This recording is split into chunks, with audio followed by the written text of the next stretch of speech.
As Irmãs do Silêncio, Rio de Janeiro, 1874.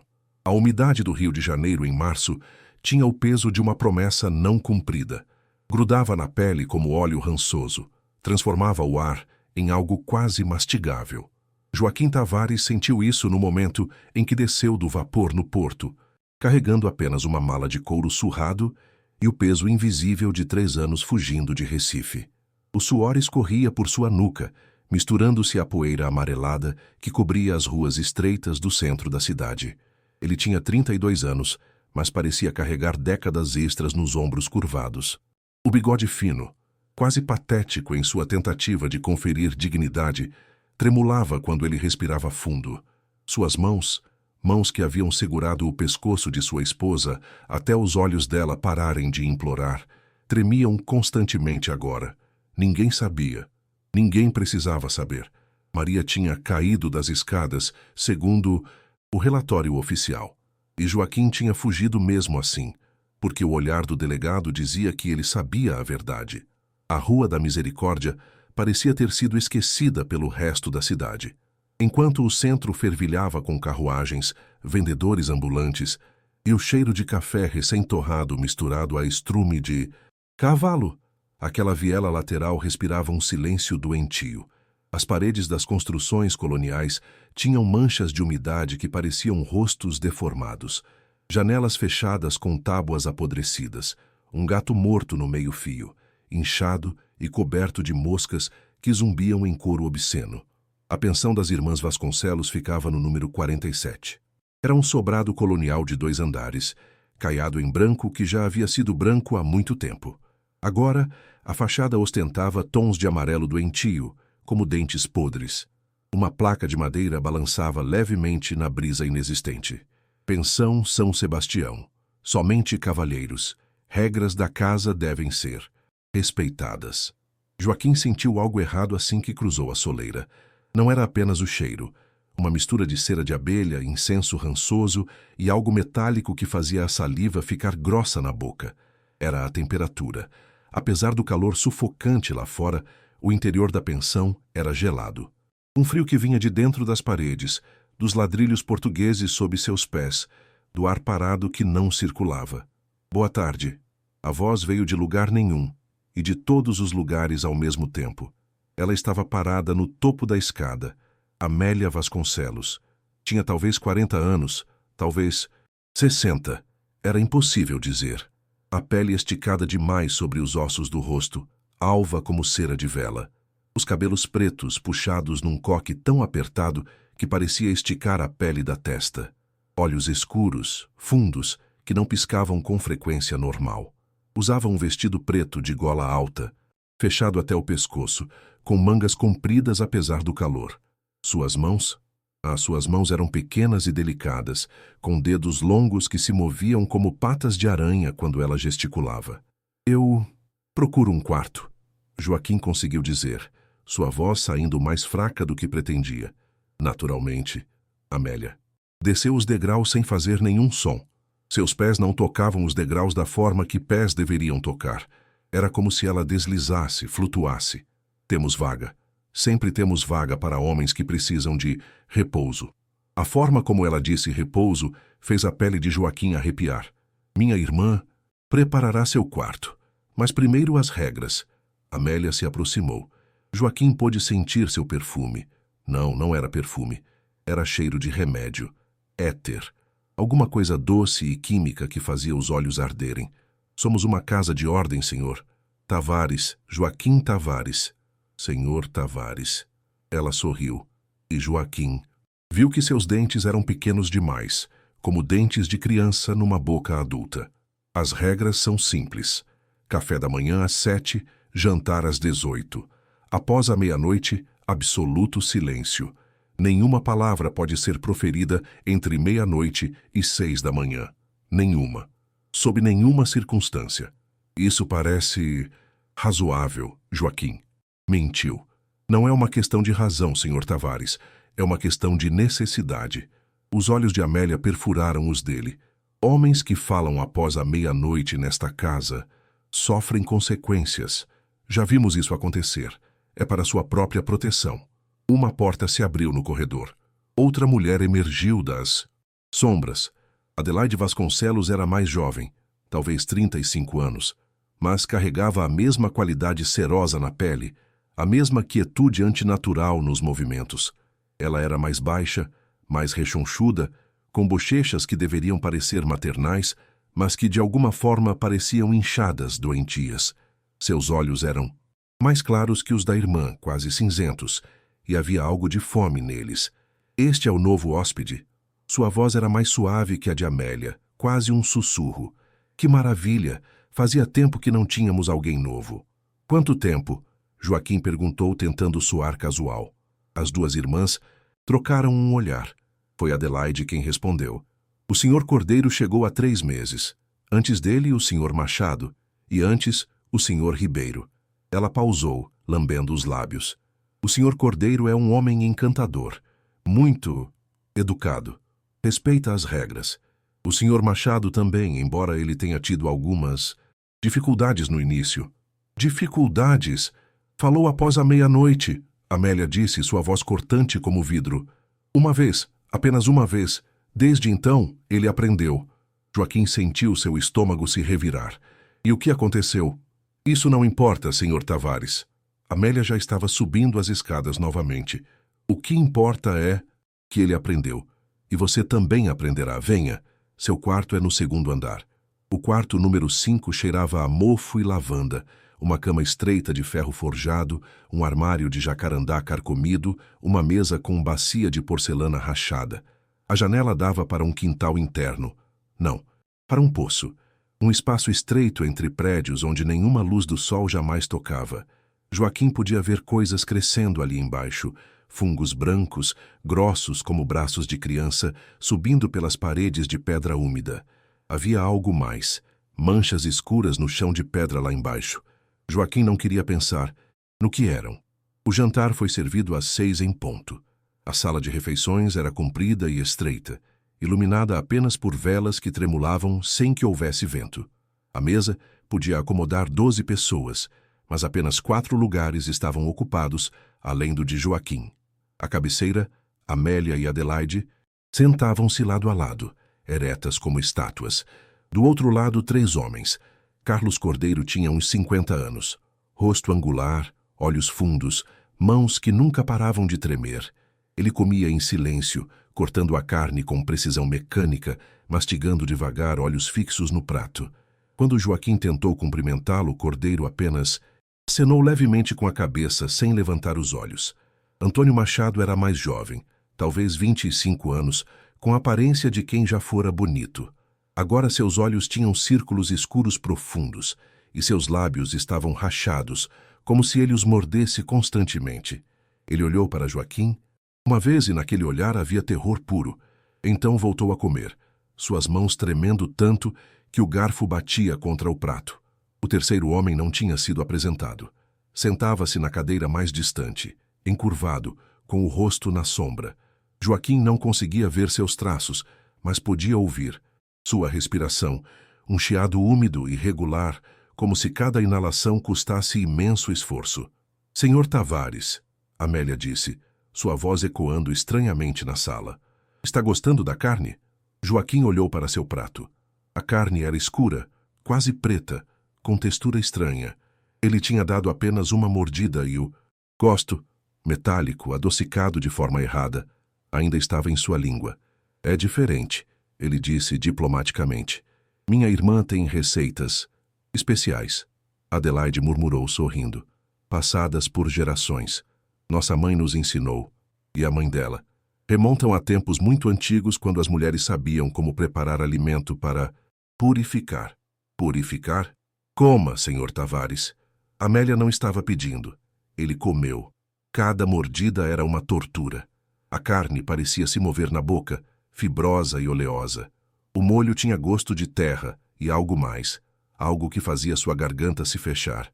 Mas ele comeu, porque os olhos das irmãs estavam fixos nele, e porque Cordeiro e Machado comiam sem questionar, e porque o homem na sombra produzia aqueles sons horríveis de mastigação. Notei que há poucas pessoas aqui. Joaquim tentou fazer conversa, sua voz soando falsa até para seus próprios ouvidos. Tivemos mais, Adelaide disse, seus olhos cinzentos brilhando à luz das velas. Mas alguns partiram, alguns não seguiram as regras. Ela trocou um olhar com a irmã. E alguns ficaram conosco para sempre. Para sempre? Há homens que encontram paz aqui, Sr. Tavares. Amélia limpou delicadamente os cantos da boca com um guardanapo. Homens que carregam pecados, culpas, violências que cometeram contra mulheres indefesas. Ela pausou, seus olhos perfurando Joaquim. Homens que fugiram de suas transgressões. O coração de Joaquim parou. Eu não sei do que a senhora está falando. Não? Amélia inclinou a cabeça como um pássaro estudando uma presa. Que curioso, porque vejo em seus olhos... Sr. Tavares, vejo as mãos. As mãos sempre mostram. E as suas mãos conhecem o formato de um pescoço feminino, não é verdade? Joaquim se levantou bruscamente, a cadeira rangendo contra o chão. Cordeiro e Machado nem se moveram. O homem na sombra parou de comer. Como ousa... Sente-se. A voz de Amélia não era alta, mas carregava autoridade absoluta. Sente-se, Sr. Tavares, ou aprenderá agora mesmo o que acontece com homens que não respeitam as regras desta casa. Ele se sentou. Suas pernas simplesmente cederam. Melhor assim. Adelaide sorriu, pegando uma travessa de algo que parecia ser fígado. Cozido. Todos nós temos segredos, Sr. Tavares. O Sr. Cordeiro ali, por exemplo. Ela gesticulou casualmente com a colher. Ele matou uma meretriz no mangue. Estrangulou-a porque ela riu dele. Não foi, Sr. Cordeiro. Cordeiro não reagiu. Continuou comendo. E o jovem Machado? Adelaide serviu-se generosamente. Ah, o jovem Machado. É interessante. Ele não matou ninguém, mas violentou sua prima de 14 anos, múltiplas vezes. Disse a ela que era culpa dela, que ela provocava. Não foi assim, Sr. Machado? Uma lágrima escorreu pela face de Machado, mas ele não parou de comer. Já o Sr. Silva ali no canto... Adelaide olhou para a figura na sombra. Bem, o Sr. Silva é nosso caso mais antigo. Está conosco há... Quanto tempo, irmã? 4 anos. Amélia respondeu calmamente. 4 anos. E ele aprendeu muito bem suas lições. Que lições? Joaquim sussurrou, sua voz rouca. As duas irmãs sorriram em uníssono. Isso você descobrirá, Sr. Tavares, se sobreviver até amanhã. O relógio da sala bateu 00:30.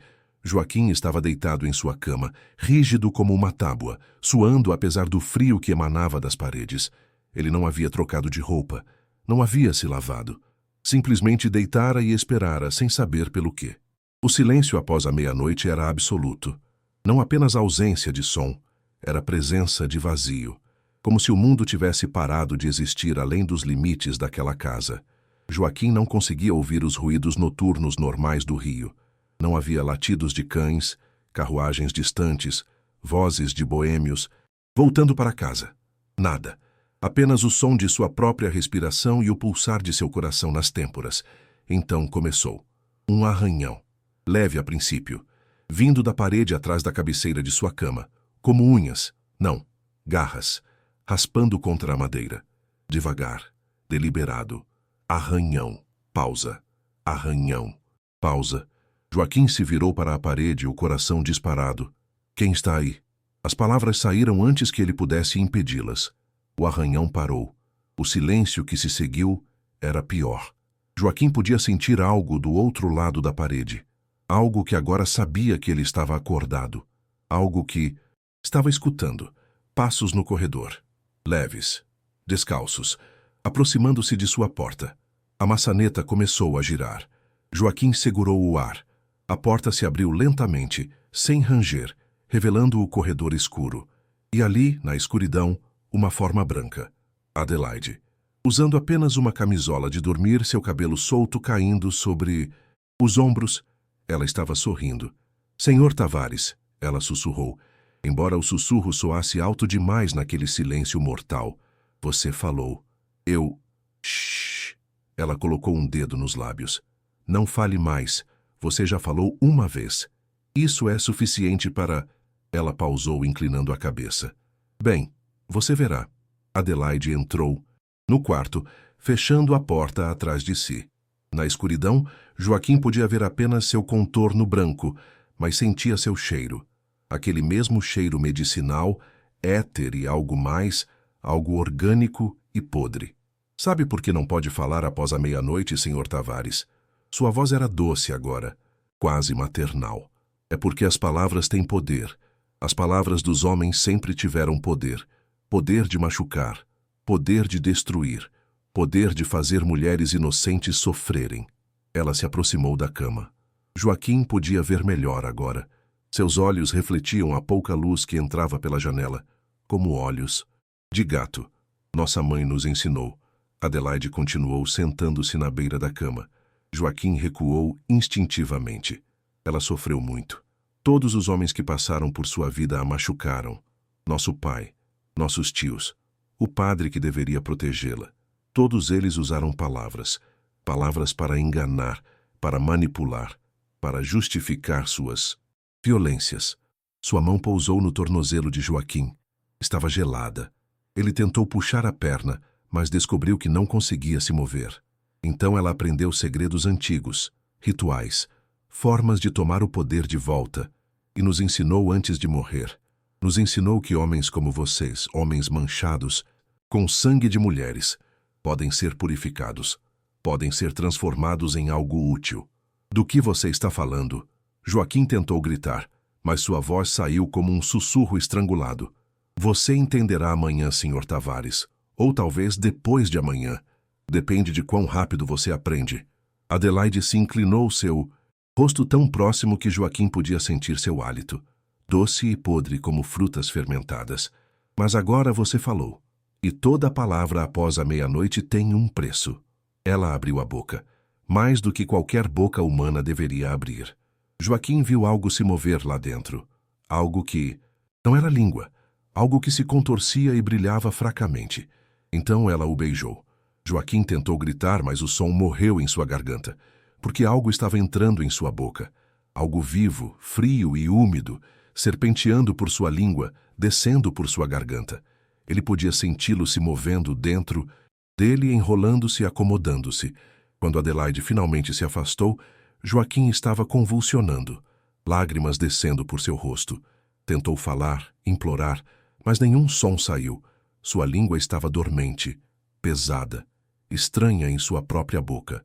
Durma agora, Adelaide disse, alisando o cabelo dele como se fosse uma criança. Amanhã começaremos seu tratamento. De verdade. Ela saiu fechando a porta suavemente. Joaquim ficou ali paralisado pelo terror, sentindo algo se mover dentro de sua garganta, algo que agora fazia parte dele. Fora do quarto, no corredor, ele ouviu outros sons. Portas se abrindo. Passos. E então, distante mas claro, um grito. Um grito sem voz, rouco e animalesco. O Sr. Machado, Joaquim percebeu com horror crescente. Machado também havia falado. A manhã chegou, mas a luz que entrou pela janela era suja, filtrada por neblina amarelada. Joaquim acordou com gosto de metal na boca e a sensação de que algo havia sido arrancado dele durante a noite.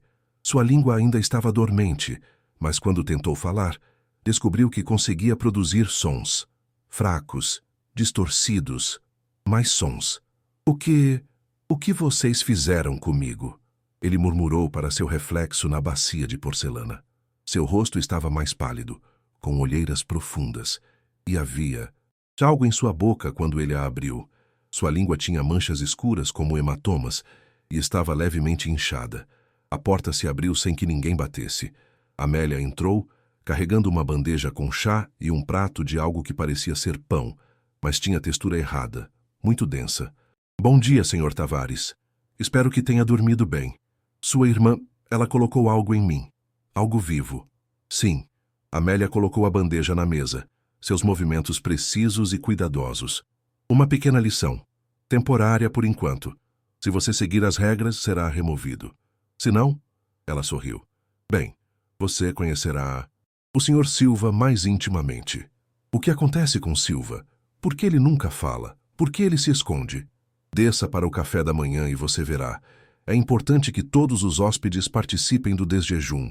É onde avaliamos o progresso de cada um.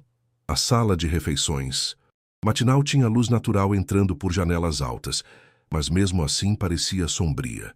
Os mesmos 4 lugares estavam ocupados, mas algo havia mudado. Machado não estava mais tremendo. Na verdade, ele estava completamente imóvel, sentado rigidamente, olhos fixos em algum ponto no espaço. Sua boca estava entreaberta, e Joaquim podia ver algo brilhando dentro. Não saliva, algo mais grosso, mais escuro. Cordeiro, porém, estava diferente. Seus olhos, antes sem expressão, agora tinham vida. Vida em forma de terror absoluto. Ele olhou para Joaquim, e naquele olhar havia um pedido de socorro tão desesperado que Joaquim sentiu seu estômago revirar. Senhor Cordeiro teve uma revelação ontem à noite. Amélia anunciou, servindo chá para todos. Ele decidiu investigar os porões. Muito curioso de sua parte. Eu apenas... Cordeiro começou, mas sua voz saiu estrangulada. Ele tocou a própria garganta, os olhos se arregalando. Sim, falar ficou mais difícil para você. Também, Adelaide disse alegremente, colocando pratos de comida na frente de cada homem. Mas você deve comer. É importante. A carne precisa ser preparada adequadamente. Joaquim olhou para seu prato. O que estava ali tinha a forma de carne, mas a cor estava errada. Muito pálida, quase translúcida em alguns pontos. E havia textura, cordas finas como tendões ou... Ele vomitou, virando-se bruscamente e esvaziando o estômago no chão. Ah, querido senhor Tavares, Adelaide suspirou. Isso é desrespeitoso. Trabalhamos muito para preparar essa refeição. É feita com os ingredientes mais frescos. Que ingredientes? Joaquim conseguiu perguntar, limpando a boca com as costas da mão. Foi o homem na sombra quem respondeu. Silva. Pela primeira vez, ele se inclinou para a frente, saindo da escuridão, e Joaquim viu seu rosto. Não havia língua em sua boca. Não havia lábios. Sua face inferior era uma massa de cicatrizes e tecido reconstruído. A pele, esticada de forma grotesca, sobre ossos expostos. Quando ele tentou falar, saiu apenas um ruído úmido, gutural, inumano. O senhor Silva não pode mais falar apropriadamente. Amélia explicou calmamente, como se estivesse discutindo o clima. Ele perdeu esse privilégio após repetidas violações das regras, mas ele ainda serve a um propósito. Não serve, senhor Silva. Silva acenou com a cabeça, aquele ruído horrível saindo de sua garganta novamente. E quanto aos ingredientes? Adelaide pegou um pedaço do prato de Joaquim com os dedos, observando-o à luz. Veja, senhor Tavares, esta é carne de língua, carne humana, de homens que não aprenderam suas lições a tempo. Cordeiro levantou-se bruscamente, a cadeira caindo para trás com um estrondo. Vocês são demônios. Vocês são... Amélia estava ao lado dele numa fração de segundo, embora Joaquim não a tivesse visto se mover. Sua mão agarrou o queixo de Cordeiro, forçando sua boca a abrir. Vocês acham que só nós somos os monstros? Ela sibilou, seu rosto se transformando em algo feroz, primitivo. Vocês que estupraram, que mataram, que destruíram vidas de mulheres inocentes? Vocês acham que têm direito à indignação? Adelaide se juntou à irmã, suas mãos deslizando pela garganta de Cordeiro. Nossa mãe nos mostrou a verdade. Nos mostrou o livro de nossa avó e da avó dela remontando gerações. Mulheres que sofreram nas mãos de homens. Mulheres que aprenderam a retribuir. É um ritual antigo, Amélia continuou, sua voz agora uma cantilena rítmica. Remonta aos tempos antes da igreja, antes dos portugueses. As mulheres indígenas sabiam, as escravas sabiam, todas as mulheres que sofreram sabiam. Tire a língua de um homem violento e você tira seu poder. Tire sua capacidade de justificar, de mentir, de seduzir. E depois, Adelaide sussurrou, seus lábios quase tocando a orelha de Cordeiro. Depois você consome essa língua, consome o poder dele, consome sua essência, e ele se torna parte de algo maior, parte da punição eterna. Cordeiro estava chorando agora, lágrimas escorrendo livremente. Por favor, eu tenho família. Tinha, Amélia corrigiu.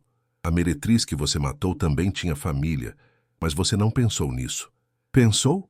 Joaquim esperou até a tarde, quando as irmãs estavam em seus afazeres domésticos para procurar Cordeiro. Ele o encontrou no corredor do segundo andar, encostado na parede, tremendo incontrolavelmente. Precisamos sair daqui. Joaquim sussurrou com urgência. Precisamos chamar a polícia. Cordeiro riu. Um som quebradiço, à beira da feisteria. Você acha que elas vão deixar? Você acha que não tentei? Ele puxou a gola da camisa, revelando marcas no pescoço. Não de dedos, mas algo mais fino, como cortes de arame. Tentei escapar no primeiro mês. Acordei amarrado no porão. Vi coisas lá embaixo, coisas que vão me assombrar até o último dia, seja ele quando for. Que coisas? Cordeiro engoliu seco. Potes, grandes potes de cerâmica, cheios de sal e partes. Línguas preservadas, Tavares. Dezenas delas. Algumas pareciam ter anos, outras mais recentes ainda com cor. O estômago de Joaquim revirou novamente. De quantos homens? Não contei. Não consegui olhar por muito tempo antes de elas me encontrarem. Cordeiro agarrou o braço de Joaquim com força desesperada. Elas me amarraram numa mesa. Uma mesa com canaletas gravadas na madeira. Canaletas para sangue. E havia ferramentas, alicates, facas, serrotes pequenos, todas limpas, polidas, organizadas como instrumentos cirúrgicos. Deus do céu! Não há Deus aqui, Tavares. Apenas elas. E o que quer que seja que elas sirvam. Cordeiro olhou por cima do ombro, paranoico. Elas disseram que eu sou o próximo. Disseram que minha carne já está madura, que minha culpa já fermentou o suficiente. Fermentou? Elas alimentam a gente com coisas que mudam o corpo, que preparam a carne. É por isso que a comida tem aquele gosto. É por isso que Silva ficou daquele jeito. Elas estão nos transformando, Tavares. Nos transformando em gado. Um som de passos ecoou pela escadaria. Ambos, os homens congelaram. Senhor Cordeiro, a voz de Adelaide soou melodiosa, mas com uma borda cortante. Senhor Tavares, que agradável encontrá-los conversando. Mas é hora do chá da tarde. Venham, temos bolo. Eles desceram em silêncio. A sala de chá estava preparada com meticulosidade obsessiva. Toalha branca rendada, porcelana, delicada. Flores murchas num vaso. As irmãs já estavam sentadas, sorridentes. Sentem-se, sentem-se. Amélia gesticulou. Preparamos algo especial hoje. O bolo era alto, coberto com glacê branco que parecia brilhar fracamente. Quando Adelaide o cortou, Joaquim viu que o interior era vermelho. Não vermelho como veludo vermelho, vermelho como carne crua. É nossa receita de família. Adelaide explicou servindo fatias generosas, passada de geração em geração. Os ingredientes são muito especiais. Joaquim olhou para Machado, que estava sentado à mesa, mas não reagindo a nada. Seus olhos estavam vidrados, a boca ainda entreaberta. Havia algo errado com a forma. Como ele respirava. Muito superficial, muito rápido. O senhor Machado não está se sentindo bem, Joaquim ousou comentar. Ah, ele está ótimo, Amélia respondeu tomando um gole de chá. Apenas processando. O tratamento está funcionando nele. Em breve estará pronto para o próximo estágio. Que estágio? A voz de Cordeiro estava embargada. As irmãs trocaram aquele olhar novamente, aquele olhar de predadores compartilhando uma presa. O estágio da confissão, Adelaide disse suavemente, onde o homem reconhece seus pecados completamente, onde ele aceita sua punição, onde ele oferece sua língua voluntariamente. Voluntariamente? Joaquim repetiu, incrédulo. Oh, sim. Amélia cortou seu próprio pedaço de bolo, a faca deslizando pela massa vermelha. No final, todos eles oferecem, todos eles imploram para que aceitemos, porque a alternativa, viver com o que fizeram, com o que são, se torna insuportável. Ela colocou um pedaço de bolo na boca, mastigando lentamente, seus olhos fechando em algo que parecia êxtase. E então, quando recebemos a língua, quando ela é preservada adequadamente, quando consumimos durante o ritual, absorvemos não apenas a carne, mas a confissão, o reconhecimento, a admissão de culpa que esses homens nunca dariam em vida. Isso é, Joaquim procurou a palavra, isso é canibalismo, isso é assassinato. Não, Amélia abriu os olhos e Joaquim viu que eles haviam mudado, as pupilas dilatadas demais, quase cobrindo toda a íris. Isso é justiça, justiça que nenhuma corte jamais daria, justiça que nenhum homem jamais concederia.